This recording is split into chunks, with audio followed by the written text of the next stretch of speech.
Hey class, we are on to the page 7 homework. That's where we are. So this is the one where we're talking about the shapes that are formed by revolving a two-dimensional shape around an axis. On this homework, I think the axis is pretty much always vertical, but we could revolve around a horizontal axis too, maybe get a slightly different shape. But anyway, I'm going to hopefully help you to be able to visualize this. So let's go to that website we were using in class. So we want to revolve around the y-axis. So I need to click this button. Hold on. There we go. Okay, so now what I'm going to do is go ahead and hit revolve, and you guys can see that as we go around this axis, we are going to end up getting a cylinder, right? See that cylinder there? So I'm going to reset that, graph that. I'm going to set this to revolve slower. I'm going to do it again. Can I tilt it now? I can. Alright, so ready? Revolve. So you see it go around and around. This is what we're talking about. That two-dimensional shape, as it revolves around and around and around, traces out this cylinder. This is sort of a hockey puck shape. It's sort of like a can of tuna, rather than like a can of soup or a can of soda.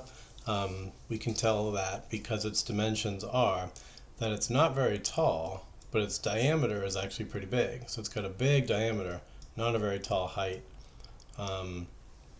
Anyway, hopefully that helps you guys to visualize this, to actually be able to see that that's what we're going to get. Okay. So anyway, that's neat. Now let's just actually do it for real. So what I'm expecting you to be able to do is to understand that when we revolve these shapes, what happens really is you basically take this shape, you certainly reflect it to the other side, so you get a copy of it over here, and then as it revolves, it just spins around and around and around and traces out a circular path. Down here the same thing happens, around and around and around, around and around and around. And that's not a very good drawing, of course, but you can still tell that's a cylinder, I hope. So when it says here, you know, sketch, I did my sketch. It says describe the solid. You'll just say it's a cylinder.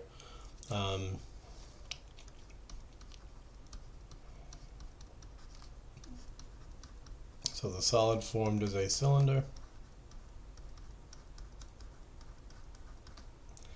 Technically, when you describe a cylinder, you're supposed to say it's a right circular cylinder, because there are cylinders like this, where maybe the top is a circle, the bottom is a circle, but some cylinders are sort of at an angle like this. They sort of come up, and that's called an oblique cylinder as opposed to a right cylinder. And then there's even cylinders like, I don't know, think about a swimming pool. A lot of swimming pools are kind of shaped like this, right? And maybe they go straight down into the ground. Well, that shape is technically called a cylinder because both the top and bottom are curved. So this is a cylinder, it's just not a circular cylinder. So a circular cylinder, the top and bottom are circles. A right cylinder means it stands up straight with forming right angles. But I think if you just say cylinder, most people think you're talking about a right circular cylinder anyway. So I'm not going to say it. But anyway, for the dimensions, we're going to say the solid formed as a cylinder. We'll say with radius equal to, now the radius would come from this dimension, the 5. So 5-inch radius, and height equal to 2. There. That's all I want for dimensions. Radius 5, height 2. That's it. Moving on. Alright, so this time we want to revolve a triangle. So that means, let me go here. There's our little triangle. If I revolve this thing, click. Oh, it's medium again, and we're going around the wrong axis. My bad. Start over. Go around the y-axis. Oops. Oh, I can't line it up. Hold on. Hold on, I got this. There you go. And I want it to go slower too. So here we go. Revolve. You see it going around, around, around, around. And you see that this time you get a cone. If I flip it upside down, you know, that's like a cone for sure. That, like a traffic cone or whatever. Flip it this way, it's like an ice cream cone. It's a cone. Okay, you guys can tell that's a cone, I think. So great. you can see it in 3D. I can move it around for you, show it to you from different angles. I'll even have it rotate one more time. But as it goes around and around, that's how we're forming this cone. Okay, but given all that, you should definitely be able to draw it. Again, I would just take my advice of, you're going to take this shape, you're going to reflect it to the other side to the best of your ability, then pick a corner, and that corner revolves around and around. So we've got the top of a cone now as a circle. Pick another point. You could revolve that point too if you wanted. We see we get sort of a smaller circle down here, really small circle down there, a little bit bigger up here, but we're certainly getting a three-dimensional shape called a cone.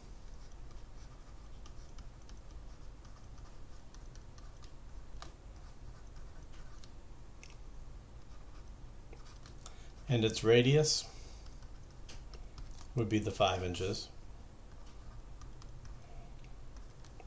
Now this 8 we talked about is a dimension called the slant height.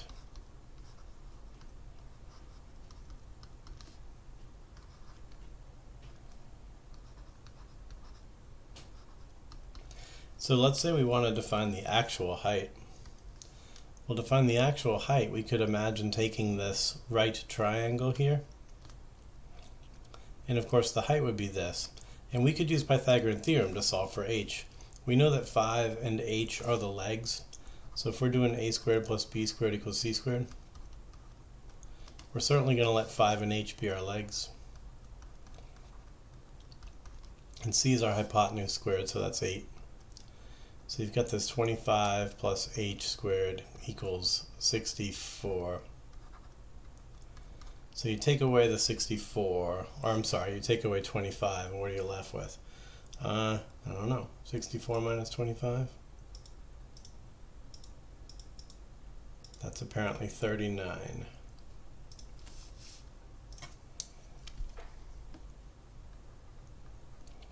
So our height then would be the square root of 39.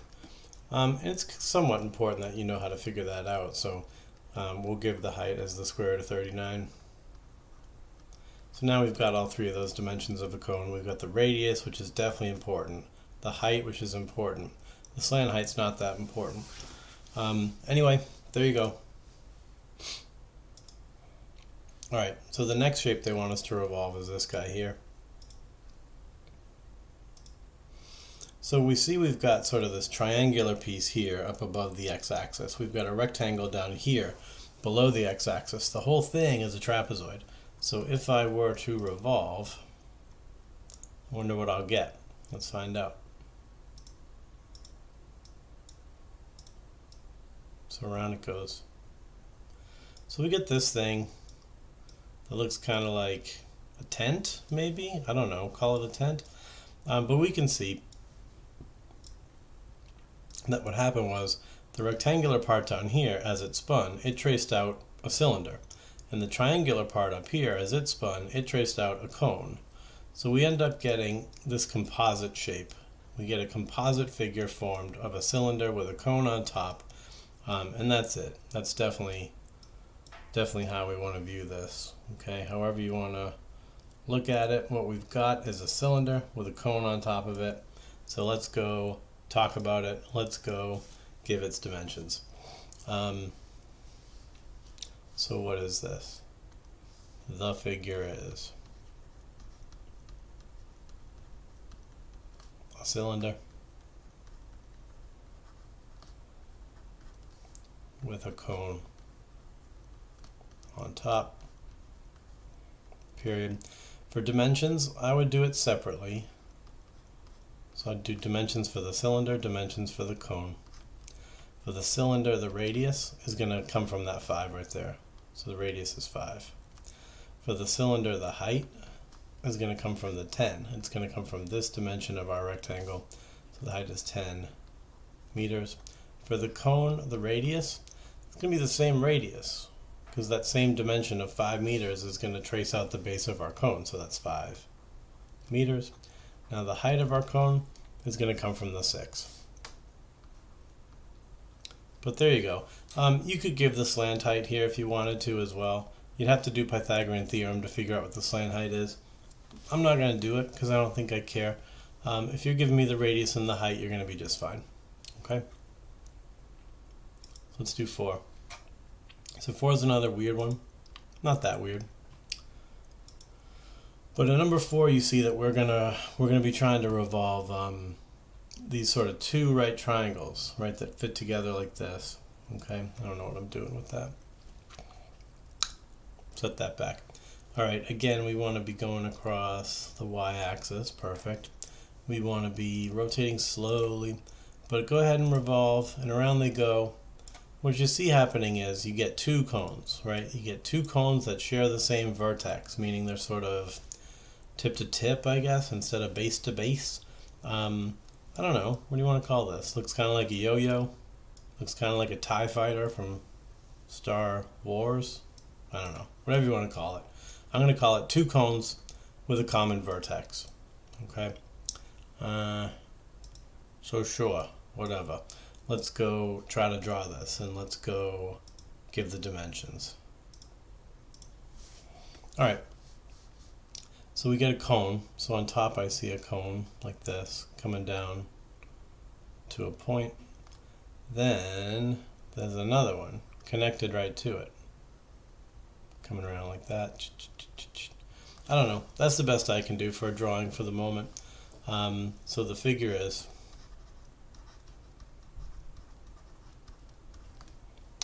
two cones.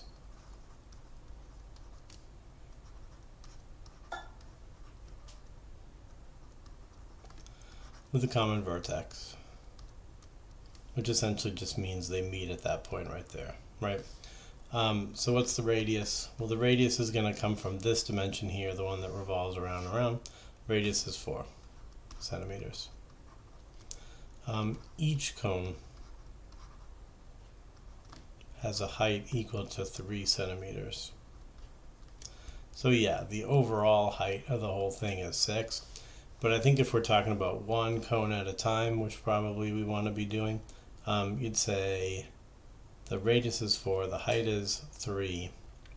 And the slant height, again, I don't care about. Okay, so that's it. If you drew this drawing and if you labeled it with these dimensions, then I'd be happy. Okay.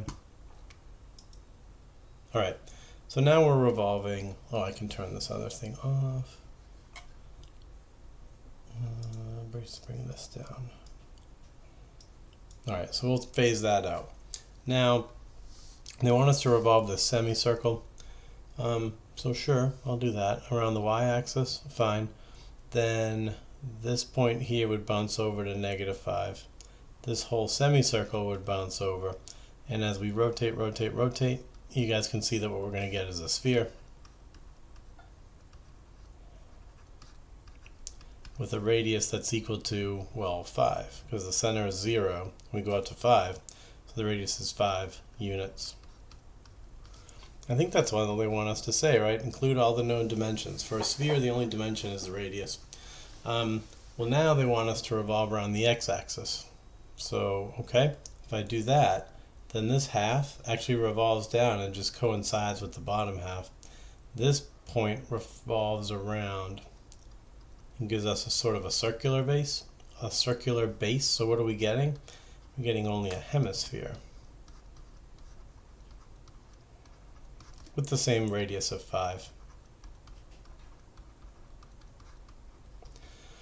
But depending on which axis I revolve around, I can get different shapes like you just saw. For this one, if we revolve around the y-axis, then this hemisphere does trace out a full sphere, and with a radius of 5. Now if I revolve around the x-axis like this, then because our shape had no left-hand side, our revolved image won't have a left-hand side either. We're only going to get half of a sphere, or a hemisphere. But that's it for 5. Then for 6, if I revolve around the y-axis, then think about what happens. This whole shape reflects over to 5, yeah, over here to -5, down to 8. So this is my reflection. Now the top, as it revolves around, gives us a circular base. the bottom as it reflects around gives us a second circular base. So what this thing is here, this shape, I'll just tell you, it's called a frustum. But the way to think about that is, imagine if you started with a whole cone that came all the way up to a point. And then imagine if you sliced off the top of the cone. If I slice that away, then that's the shape I'm getting by this rotation. It's called a frustum. A famous example of a frustum in real life would be, put a little light bulb in here. I don't know, but it looks like a lampshade, right? A lot of lampshades are in the shape of a frustum. So there you go. So this thing is a frustum.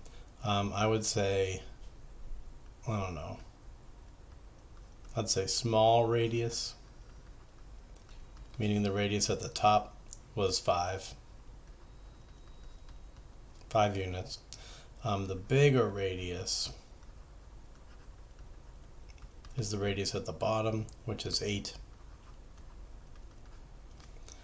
And then the whole thing has a height that goes from the circular base down to the circular base between them. And that dimension looks to be 4. So that again is if I rotate around the y-axis. I'm rotating, rotating that way. So here it comes around, around, around, around. But now we're going around the x-axis. So this time, if I reflect over the x-axis, down to -4, over here to 5, back up to 8, as this thing revolves, it's going to give me a flat circular bottom. As this thing revolves, I can see that what I've got is a cylinder with a cone attached to it.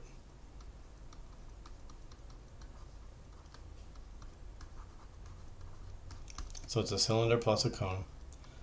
So for the cylinder again, give me my radius, give me my height. For the cone, give me my radius, give me my height. So for the cylinder, the radius is 4. And the height stretches all the way out to 5. So it's 5. For the cone, same radius. Radius would still be 4, but the height would go from 5 out to 8, so that's only a height of 3. But that's it. I've got my drawings. I've got the shapes described, and I've got the dimensions. You got to be able to do all that. So now for 7.3. This is something I don't think we spent any time in class on, but you have to draw a 2D figure that would revolve to make this shape. I think the easiest way to think about that is, well, if I'm going to revolve around the y-axis, then imagine just setting this thing up. Here's the y-axis. I want to revolve around. Well, then what I would need is just this half of a semicircle, and that would trace out the entire hemisphere on top. Then I just need this one right triangle, and that would trace out the whole thing. So I can take the ice cream away now. That's what that's what it looks like. But all I would need is this two-dimensional shape here, which is a quarter of a circle and a little right triangle. And again, if you can't visualize this, then just look. This point would revolve around. All this stuff would revolve around. And the next thing you know, you got a hemisphere on top. This cone is going to come revolving, revolving. And it's going to end up three-dimensional. And we do get back that shape we started with. So again, the only thing you have to draw is that red stuff. And that's it. So the next one, for this shape, they want us to revolve around the x-axis. So basically just put it here. And again, you don't need both halves. You don't need the top and bottom half. You just need the top or bottom half. So here's my little quarter circle. That would trace out a hemisphere. Over here there's another quarter circle. That'll trace out the bottom and everything else. And then I just need this rectangle. Not even the whole rectangle, just the top half. Because as the top half rotates around, it'll create the bottom half and everything else in between. But if I pull that away, this is all I really need to see for the 2D shape that will generate the whole thing. I just need the top half of it, essentially. So a rectangle and two quarter circles. and then one more. So how do you generate this? We're going around the x-axis again. Okay, then I would say the only thing we need is this rectangle that's going to revolve around creating the cylinder, and then we need one more quarter circle because this thing's going to want to revolve around with it and create that hemisphere shape on the end. But that's it. You would need, you know, maybe it's even a square. You need something, maybe it's a square, but definitely it's a rectangle and a quarter circle. And we can see that as that revolves around, it'll definitely trace out the solid that we're looking at. Okay, so that's it for 7.3. So I think we're done. Yep. So 7's done. We'll move on to 10, and I'll talk to you guys when you join me over there. Bye.